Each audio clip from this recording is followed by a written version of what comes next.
Welcome back to the Wrong Advice Podcast. I'm your host, John Pachuto, and I'm very excited to have the one and only Mr. Jason Yamas, the author of Tweaker World, on the podcast with us today. Jason, how are you doing? I'm good, John. How are you? I am very good. I am very excited for this conversation. I recently finished your book, and I am just very excited to have this conversation. Can you give a quick introduction to the listeners to who you are? Sure. I am a writer and actor living in Los Angeles. I went to NYU where I studied acting.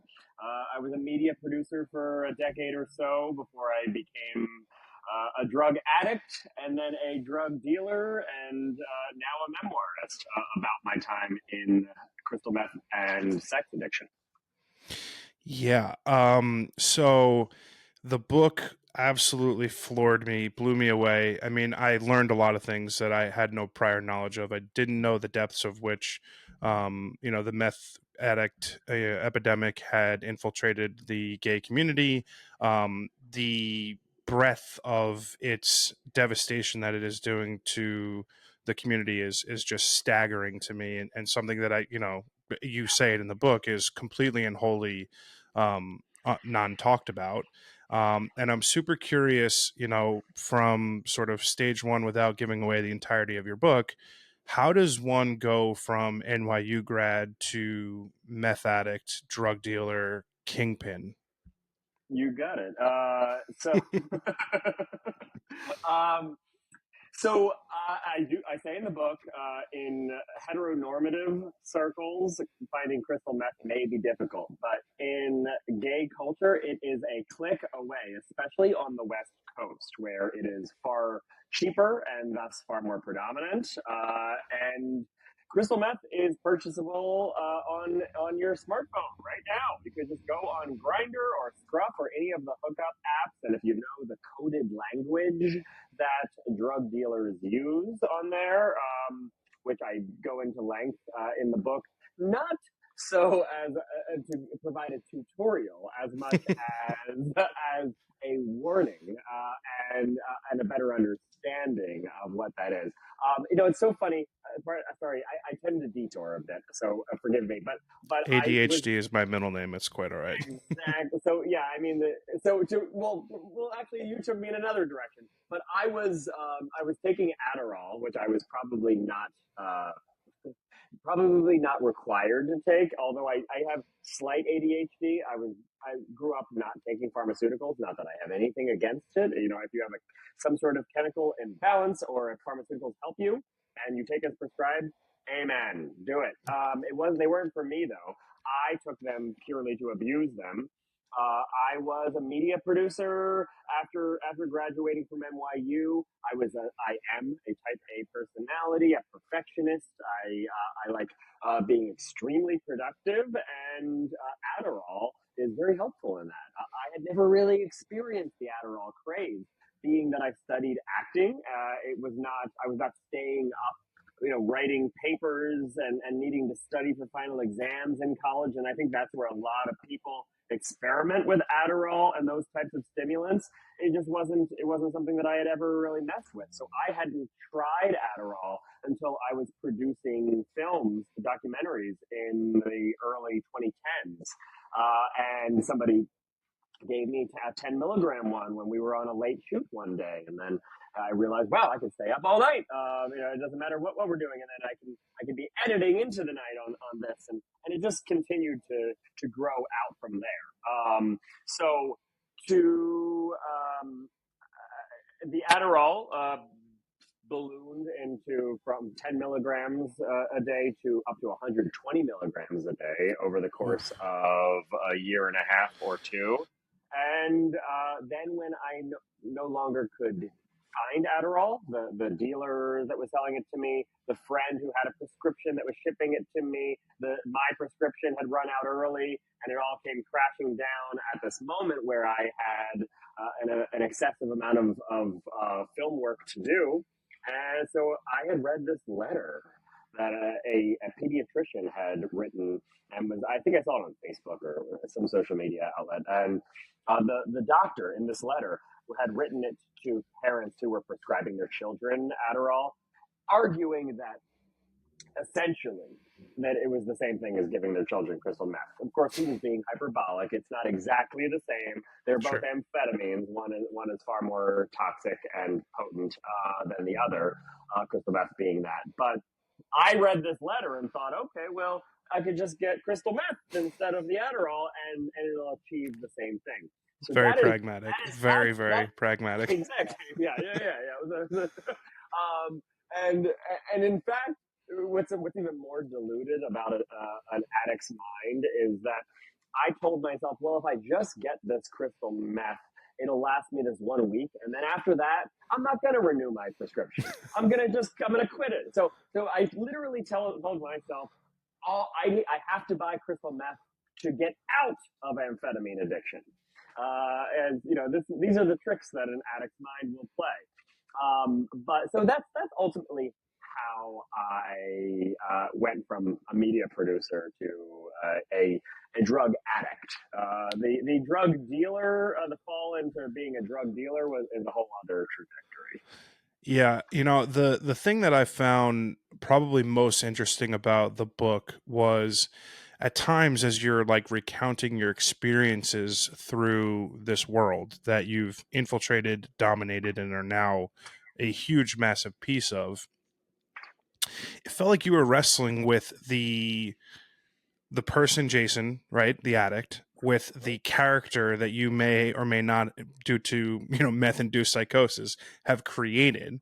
And I found it very interesting because it almost seemed like you had that internal conflict the entire time, right? You were like, well, this will make for a great book or movie, so it'll allow me to justify all these things that I'm doing. And I'm wondering, how close, in terms of the timeline in which you're, a drug dealer, did this sort of reconcile itself with your own mind? Like, was it a very slow burn, or was it almost immediate for you that you were like, I can just be two different people at the same time? It was almost immediate for me, but it was an act of desperation, is what it was. I mean, it was absolute bullshit justification.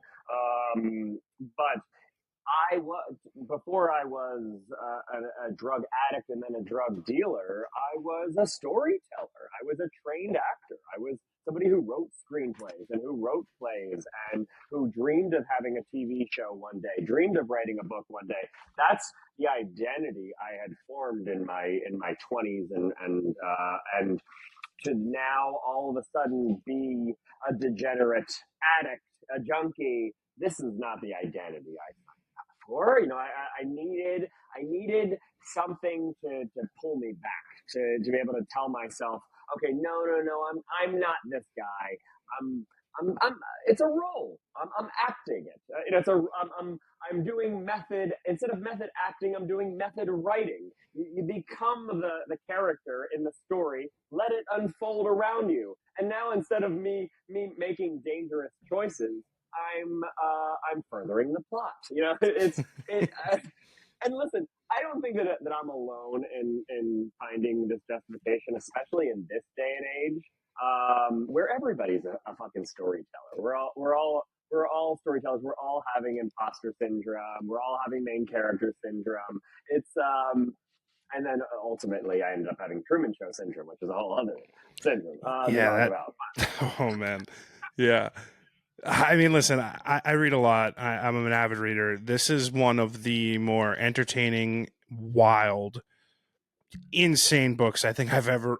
I kept catching myself finishing a chapter and being like, there's no fucking way he survives this, having obviously known that you did. I was like, I just don't see how you make it through. It just unhinged after unhinged after, and there's all of these like overwhelming situations where like the universe is saying, Jason, get the fuck out of here. And you're like, oh, you know I think that was the other thing that struck me. So I'm straight. I don't have a very intimate knowledge of how gay culture works, right?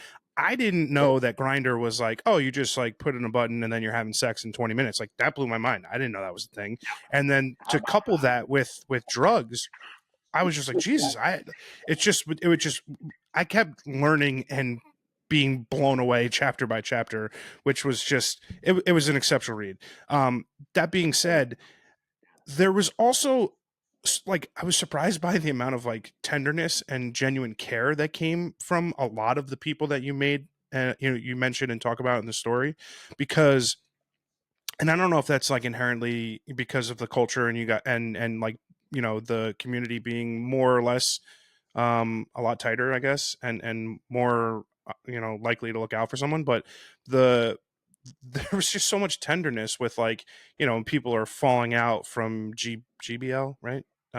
Usage and stuff. It just, like, the care in which people would take with addicts would just, like, blew my mind. I mean, I know there's no real question there. It's just it's one of those things where I just But I do have a comment about it. yeah, yeah, I please. wonder, I do wonder, having grown up watching, media and films and TV that depict drug addiction.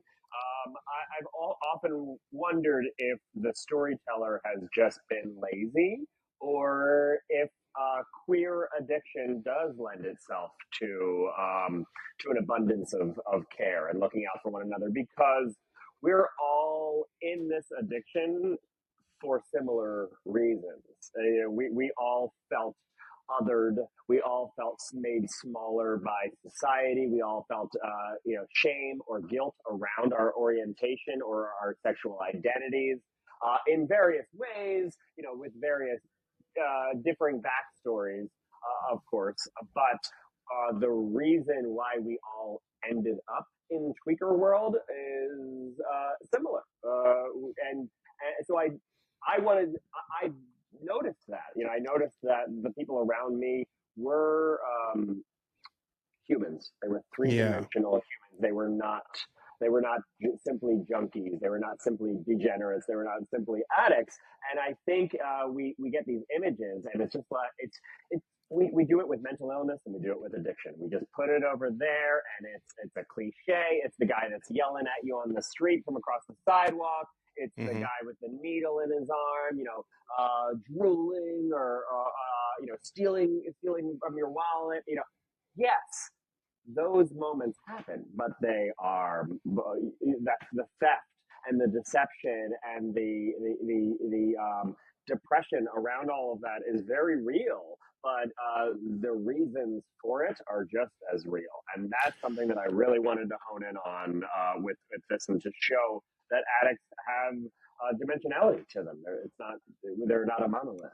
Well, you did an exceptional job in articulating that. I thought the other thing that surprised me quite a bit was, for the vast majority of the characters that are discussed in the book, the socioeconomic status for a lot of these people are incredibly high. You're talking about very nice apartments and homes in the richest city in America, in San Francisco. And that struck me because there was this duality between the addict and the addictive lifestyle of, oh, I'm going to stay up for 7 days doing meth, Mhm. and eventually selling meth, and all that goes into that. And then also the fact that it was just so wildly accepted as like almost a norm within the scene.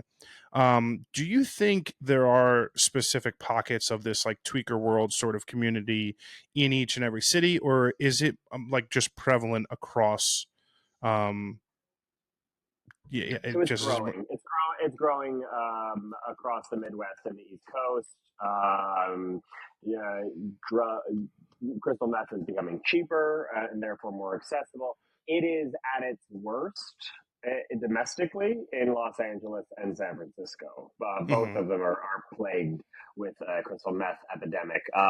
The reason San Francisco is probably more of a portrait of it is because it's just a smaller city, and truly, almost everybody in that world knows each other. If you're there for a year or longer, those that have been there for years and years that I would meet, and I say, oh, I met Harry, or I met Nord today, and you'd say that to somebody else, and they'd be like, oh yeah, we know Harry, we know Nord. Yeah. Well, that Everybody knows surprised each me other. too. That surprised me too because, the entirety of the novel is you meeting more and more people in the community, in the drug trade, and everyone knew everyone. I was like, this is, Everyone knows it's everyone. The first thing I did when I had my wherewithal back after about a year of sobriety, and I spent that first year just having nightmares every night about this world, and I knew it had to come out of me. Even though in the story, in my experience, I'm saying, yeah, I'm only here to make a movie. I'm researching a movie. I'm a filmmaker. I'm justifying it, which is absolute bullshit. But on the other side of it, I am a storyteller once I'm sober. I'm back to being that person again. So I did feel a responsibility to make good on those promises that had once been justifications. And my subconscious would not have allowed me to do otherwise. The nightmares I was having were so vivid, and I finally just needed to get it all out of me. So the very first thing I did was write down everybody's name who I met and who I knew, who I had stories about, and I had 134 people on that list. Wow. Um, If to and be yeah, candidly, when I'm reading it, I had a very hard time. Like I'm like, oh wait, I don't remember who this one is. It's like, and then like I would go back like 12 pages, like, oh right, okay, just because the prevalence of the drug use was just it was very staggering to someone who's I did party drugs in my 20s. I'm 37 now, so I don't I'm just too old to do drugs anymore. But I was like, just the depth of it all was mind blowing to me. yeah, it's so expansive. It really is, and it boggles my mind how few people know about it. I mean, you as a straight guy didn't even know about Grinder. I think that it's become more popular or more well known about the hookup culture that exists in the queer community. But so you wouldn't believe how many gay people I speak to that have no idea about the crystal meth epidemic. I'm not some I part of my sobriety, even though I'm Cali sober.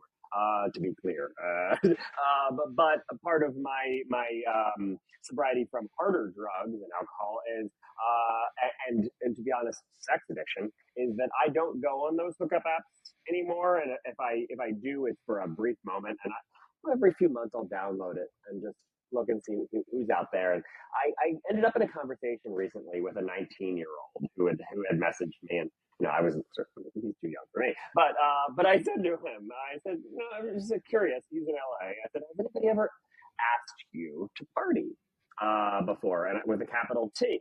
And he's like, oh yeah, people ask me that all the time. And I was like, oh, so have you ever taken them up on it? And he says, no, I really don't like.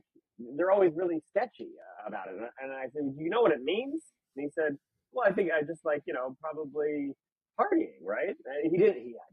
He had no idea that it meant combining crystal meth and other drugs like GBL and GHB with often anonymous, often violent group sex, dangerous, unprotected usually, often with people who are not taking care of their health. So he had no idea, and it just blew my mind. I said to myself, thank God. I, not to pat myself on the back, but thank God somebody is putting this information out there. There's a few other people that are doing it with me. There's a few other journalists. There's some folks over at Vice that are trying to get a documentary going.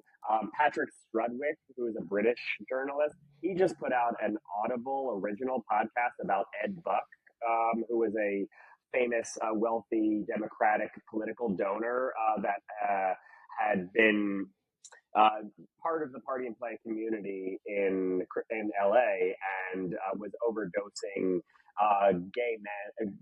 black gay men, that younger black gay men that came into his house to party. And a few of them overdosed from the drugs that he injected them with and died. And Patrick just did this incredible Audible original series. Sorry to use your podcast to promote his. I don't I'm make any okay. money from it, but I think everybody needs to listen to it. If you're reading my book is one thing, but there's so much more information about this, and nobody knows about it, and it has been very difficult to get people to care about it. Yeah, I think that's probably the biggest shock of the whole thing. Aside from the fact that, like, you know, you come from East Coast. I'm from New Jersey.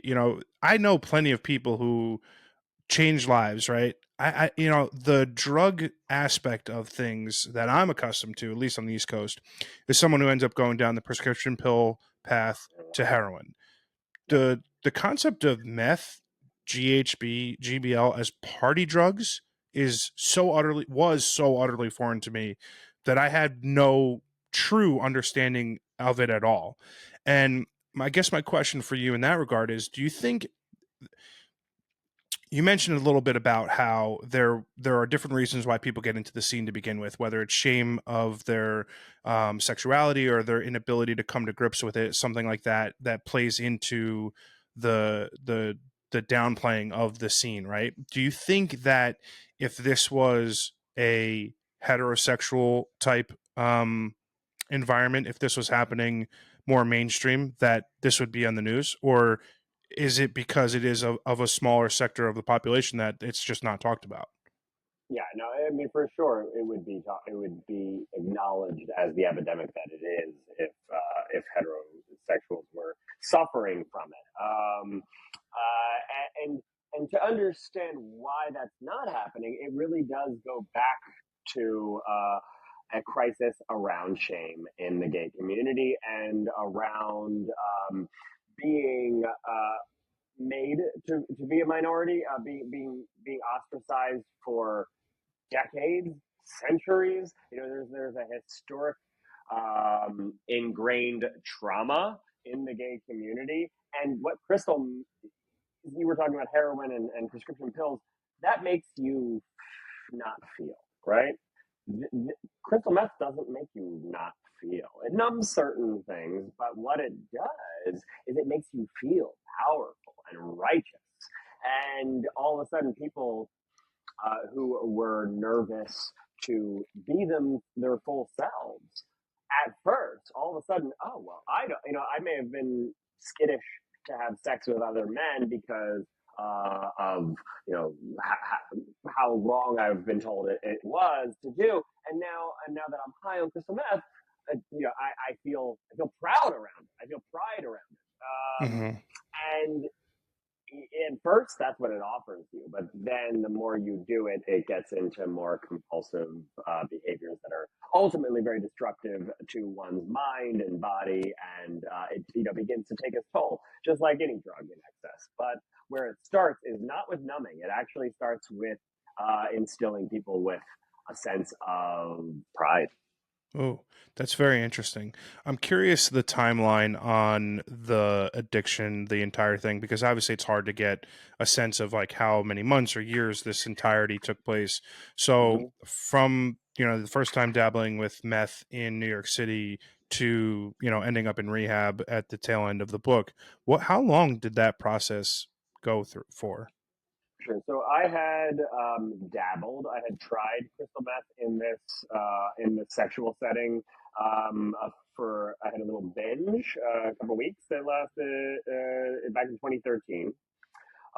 But all through my 20s, I was experimenting with cocaine. Sorry, experimenting. I was a cocaine addict. I mean, I was doing cocaine several nights a week. But that's another thing. Cocaine can be made to feel glamorous. You roll up $100 bill to snort your cocaine. It's more It's the mind games than highbrow we drug, right? Yeah. yeah, not sure. In theory, it's a Well, it's highbrow drug. glamorized in film and Yes, television. Yeah. very that. Yes, and so I had, I'd been suffering from stimulant addiction, but crystal meth, as I said, I dabbled with in 2013, but it really was from 2013 to 2015 that my Adderall addiction ballooned. And then at the end of 2015 into early 2016 is when I made the transition over to Adderall. And then, sorry, over to crystal meth, mind you, from Adderall, and I was in crystal meth addiction, meaning doing it all day, every day for about 16 months. Wow, a whole year. Yeah, a little more than a year. Wow. I mean, that's just staggering to me. I mean, i- listen, you do a very good job of telling a story in the book, and I think that's why it seems like it's happening so fast paced. But to hear that you would go from a casual, well, not casual, a habitual user of the drug to a dealer to a very large scale dealer inside of a year and a half is that's fucking wild. Yeah, and I think that has to that has to do with partially with just who I am. Crystal meth tends to, pardon me, crystal meth tends to turn the volume up. Harking back to Ed Buck, who is now serving 30 years in prison for his crimes, he was somebody who had inherent racism in his personality and narcissism and power and ultimately his crystal meth addiction turned the volume up on all those things that ended up making him into an evil person. I've been somebody who's been extremely ambitious and outlandish and wanting to be, wanting to have the spotlight on me. And yeah, there's narcissism there too. Wanting to feel useful, wanting to be appreciated and have and feel valued by other gay people because I never felt like I fit in with them. So if I could show up and be of value to them, I ended up making myself the person who everybody was calling nonstop. Yes, it was transactional, but it didn't feel like that, to me. So that was my way of, that was how my addiction manifested. I don't think that everybody turns into, a tri-county crystal meth distributor in a matter of months. I don't recommend it. And if you do, you really shouldn't be doing the drug because Well, Act isn't that Three. that's like rule number one of being a drug dealer? Yeah, It's like don't get high on really. your own supply, right? Don't get high on your own supply, and especially for crystal meth because that whole looking out, peering out the blinds, pulling back the curtain, thinking somebody's following you. Shit, that is so real. Yeah. And then actually put real consequences. Actually, where it's not just I'm some schmo in the middle of Illinois, looking out the window because I'm paranoid on crystal meth, but actually be committing monstrous felonies every day long and have the potentiality of the DEA or whomever building a case against you, whew, that Truman Show syndrome just will blow up real fast. And Yeah. that's what happened to me. Yeah. There, correct me if I'm wrong, in at least in terms of the book, there were no consequences, legal, that stemmed from your time in the world. I mean, you did get a couple car accidents, more than a couple actually. There was like a half a dozen, I think.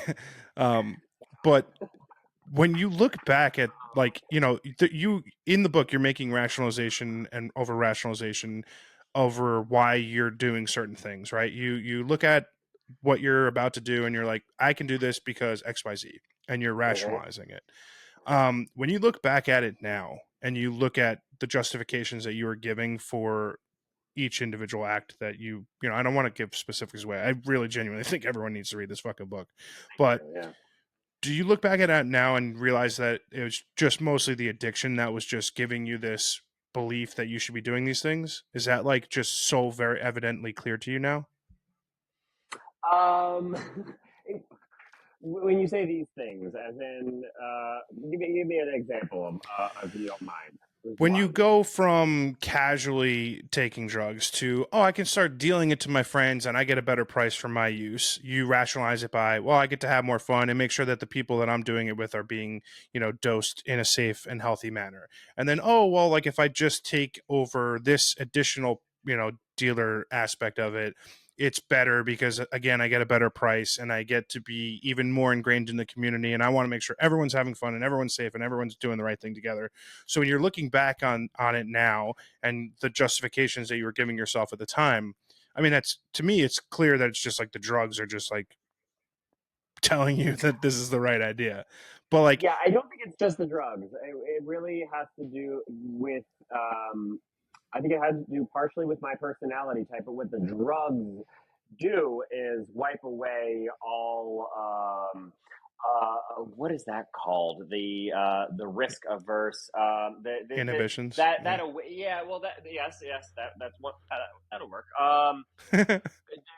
The when you're weighing consequences, and it washes away a lot of logic that we operate with.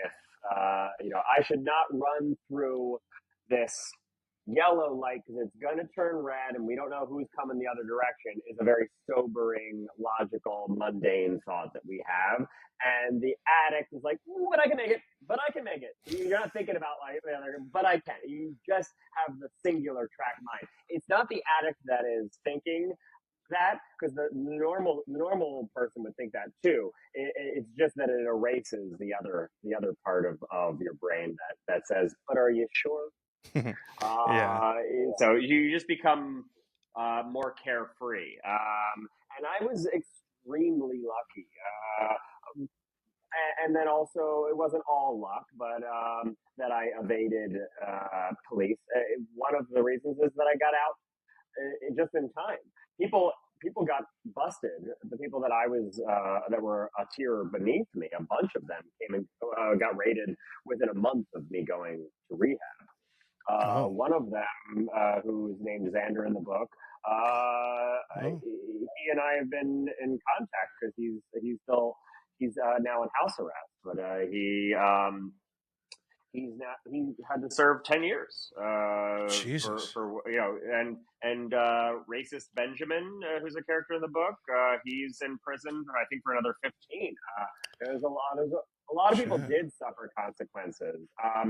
So uh, I found because I was able to get out without suffering those particular types of consequences, although there have been others that are not legal in scope. But that's one of the reasons why I felt the responsibility to put all this information out there.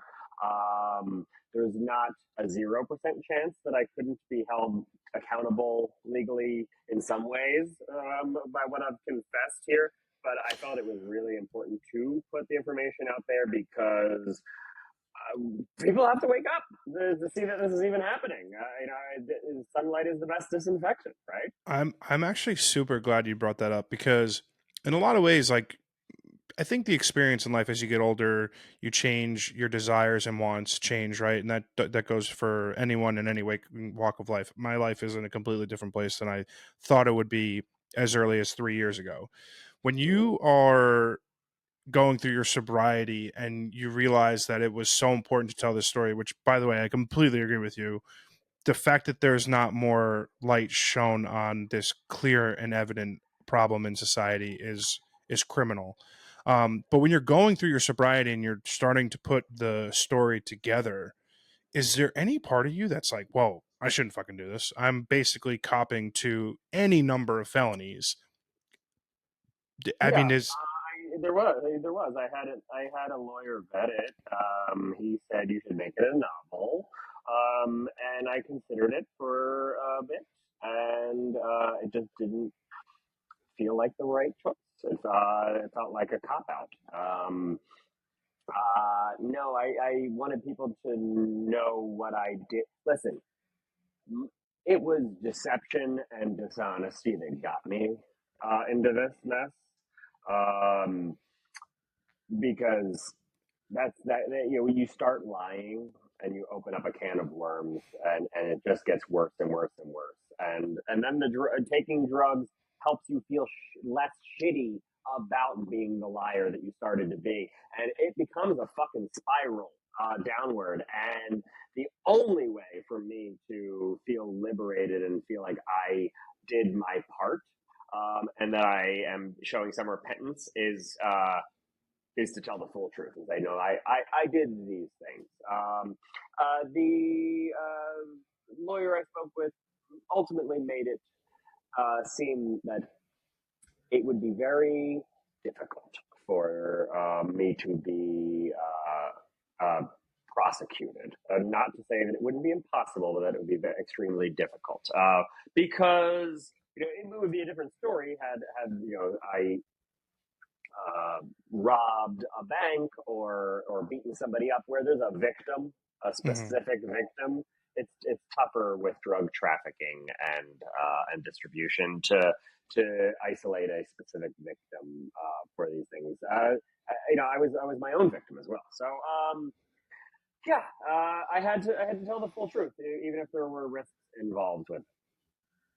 Yeah, I mean, I give you a lot of credit. I mean, it is a sense of authenticity, and I mean, to be honest, it just comes off kind of brave to be able to cop to all that transpires throughout this. I mean, it's again, I can't stress enough how fucking insane the book is.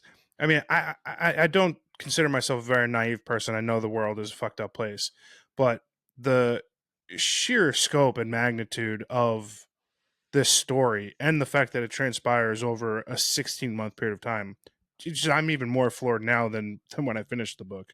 Um, I'm curious from enough time has been placed between then and now that you're a different person now, and you could probably look at back at yourself as like a character version of yourself, right? Like Jason in the book is not the Jason sitting on this podcast today.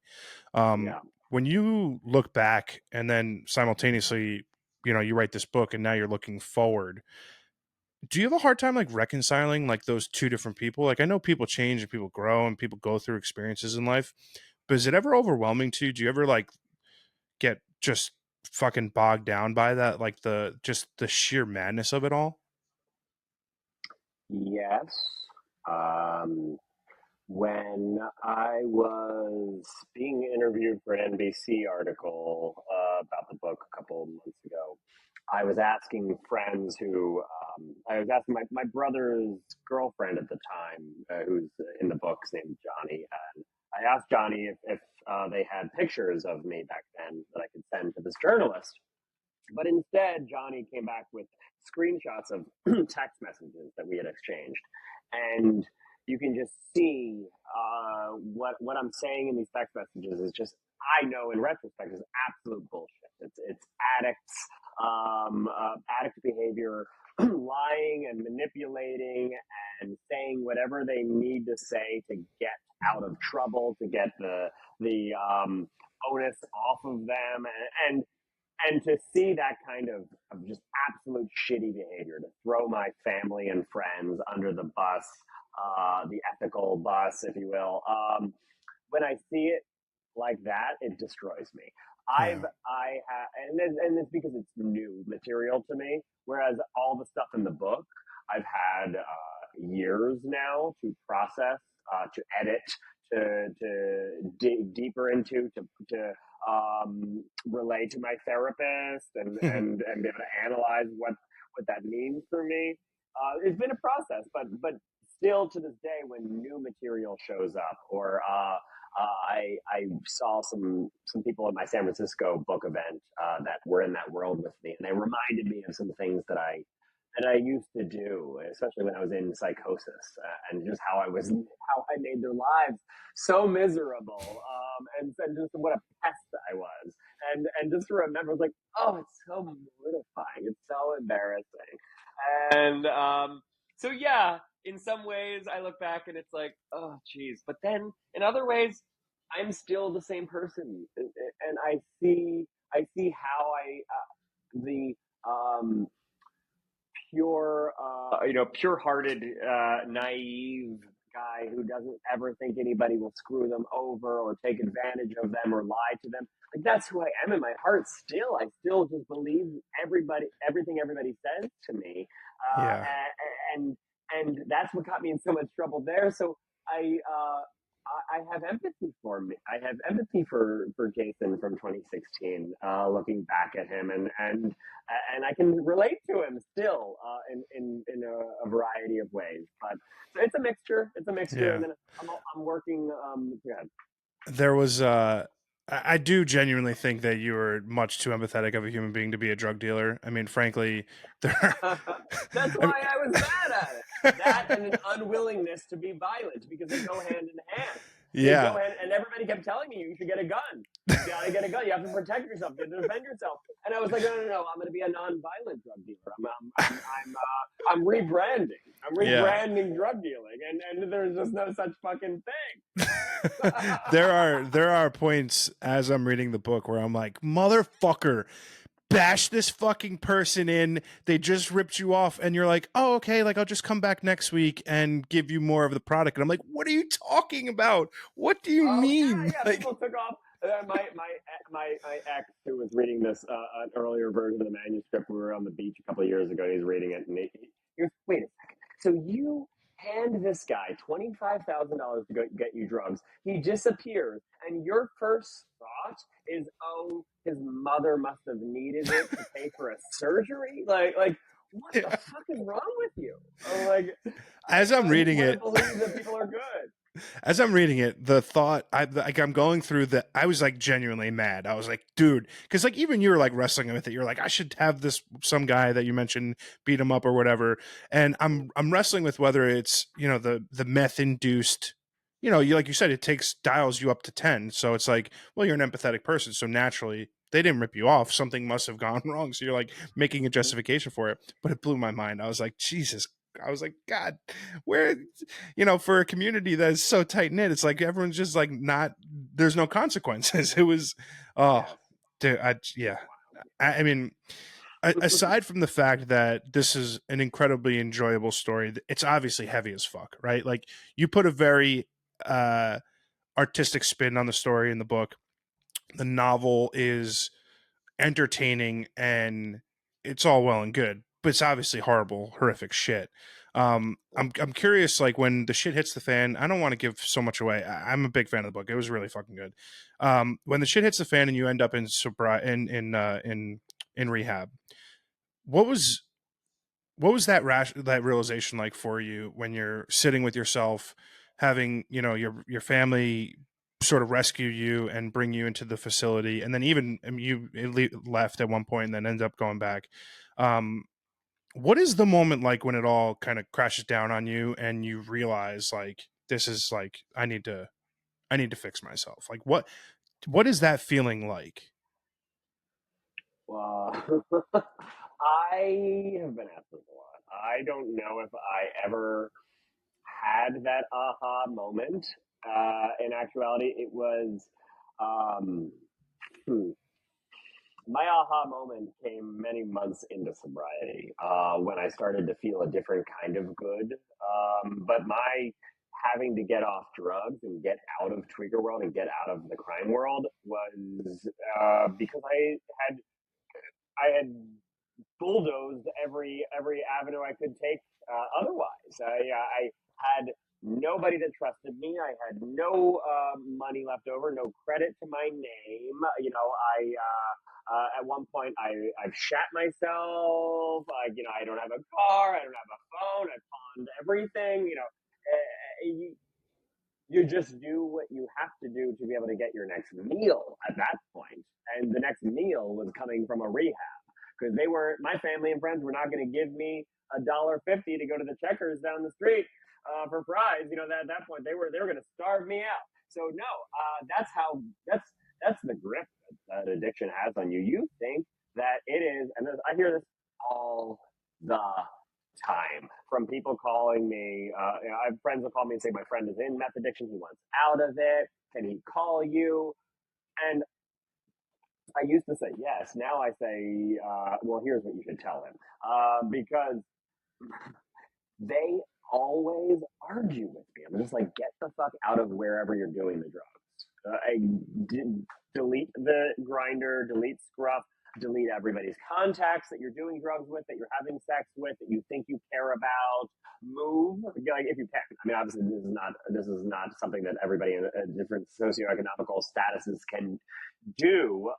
But if it's on the West Coast that's your problem, get the fuck out. Go to the East Coast if you can. That's when I was fortunate enough to have a family on the East Coast where it wasn't as prevalent. But if you can go to, a lot of people in meth addiction, a lot of gay men in meth addiction are HIV positive. That opens up actually a lot of avenues for people to seek recovery. If you can get into rehab, I tell people go to rehab as long as you can. Most relapse happens within the first 3 to 6 months. There are scientific reasons for that. It has to do with the chemicals and the dopamine in your brain. I'm not articulate enough or knowledgeable enough to be able to articulate them to you. But I can tell you that my advice is always get the fuck out of that climate for as long as you can. And everybody argues with me. Well, I've got so much going on. I'm doing auditions, and my life is really important here, and it's gonna fuck my whole life. I'm gonna lose my job. It's like, girl, you don't have a life right now. Like you think you do. This is not a life. You are an addict. You are killing yourself slowly or quickly. Some of you, I was. Get the hell out and start over for as long as you can. And people want to argue that with me. No, I can't. I can't. You Yeah. can. You got it. It's the only choice. I mean, listen, I get it. I think in a lot of ways,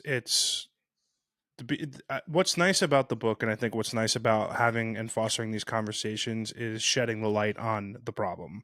And the more people that talk about it, the more people that know about it, the more likelihood is that someone who's going through these experiences can feel like they can get the help that they need. Unfortunately, Yeah. it's not always that easy. No, it's not. Yeah.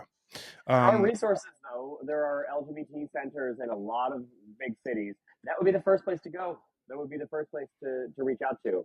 I was even able to, when I moved back to LA last year, I went to LGBT Center and they connected me with an incredible mental health therapist. I did 16 sessions of somatic therapy, which really was a different angle that really helped me grow and be able to combat some of the sustaining issues that were born out of my addiction regarding a connection to intimacy and sexuality and a disconnect that formed from me connecting intimacy and sex exclusively with stimulant drugs.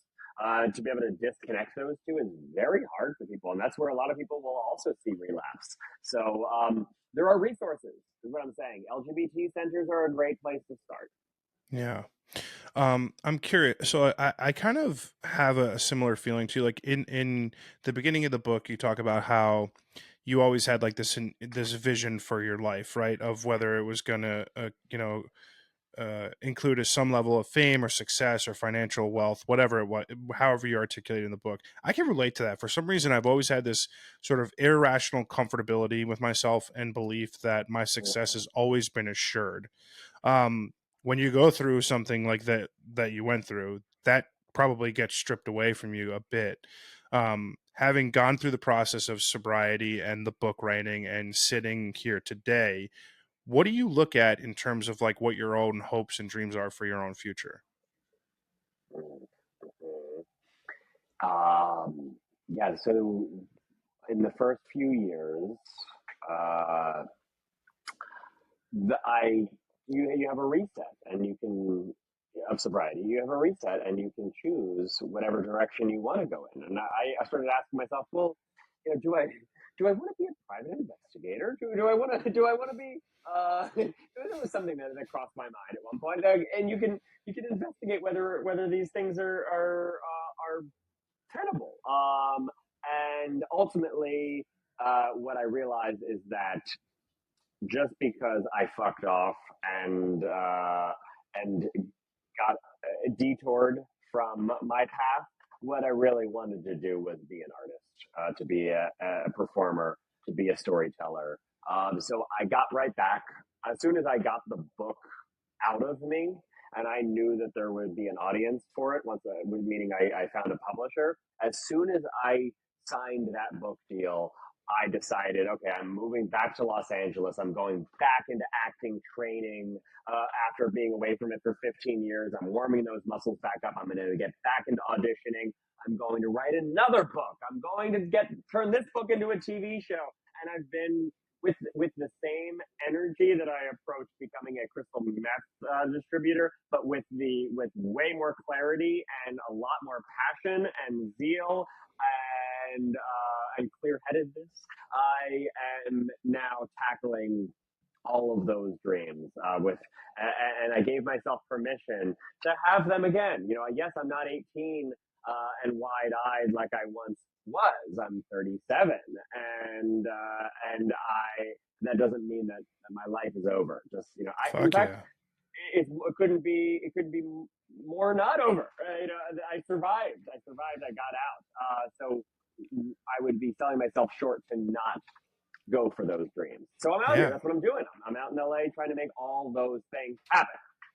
Well, I love that. I couldn't agree with you more. I mean, I think there is this fallacy, and whether it's social media induced or what have you, that once you're 30, it's like any hopes and dreams that you have in your life is over. The time for dream chasing is done, and that's fucking bullshit.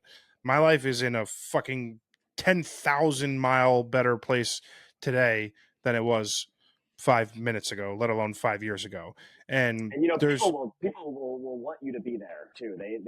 totally, They because a lot of people settle and for being content or even just disgruntled, and they settle for that. And I was working an office job in Philadelphia, and the people there, okay, they oh, your little writing project, and they would demean my process of writing the book, and they kept trying to convince me to become partners in this real estate enterprise, and I was just like, that's not for me. And they're like, but it's something you can rely on. You don't want to be going out there. You're way too old to be going out to LA. You're going to move out to LA and make it in your late 30s. Give me a break. Like, and I always get this kind of negative response to expressing my dreams, and people hear that, and even somebody with me with my often blind ambition, um, even somebody like me, that made me feel downtrodden and defeated at times, and I would have to step away and be like, no, no, no, that's just their story that they're projecting onto you.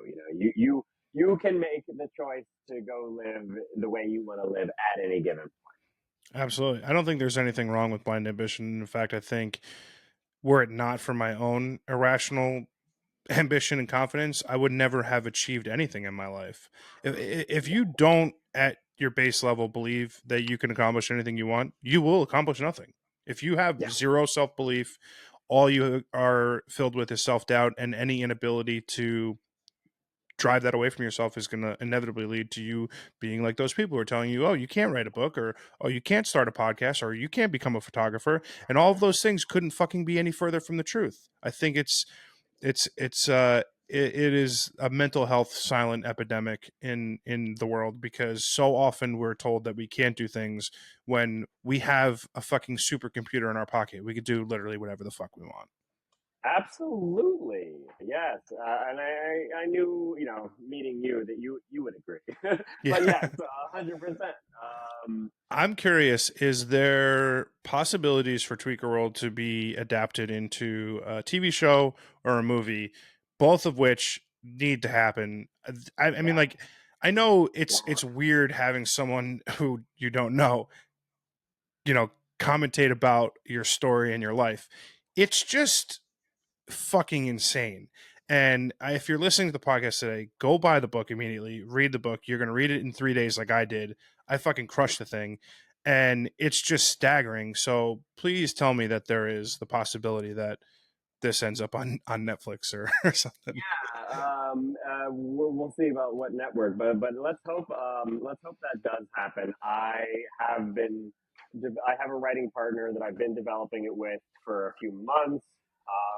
We found an incredible producing partner whose name I'm not ready to state. But if we, on the other side of this writer's strike, right now we're frozen because of the writer's strike. Hmm. On the other side of the writer's strike, we intend to be shopping it around. But we have a vision for how it becomes a TV series in a way that Orange is the New Black told, used Piper's story of how she got into prison to introduce us to a colorful cast of vibrant individuals with all of their own nuanced stories, backstories, and histories. That's what I'm aiming. That's what I would like to do with Tweaker World is not just let the next iteration of it tell Jason's story, but allow Jason's story to just be the entry point into a bunch of I other think folks. that's a tremendous idea. I think that is 10 out of 10 idea. Great idea. Yay! I, Yes. I'm So genuinely let's hope we're hopeful watching for it it. on TV in 2 years. Yeah. Fingers Uh, crossed. Yeah, no, absolutely.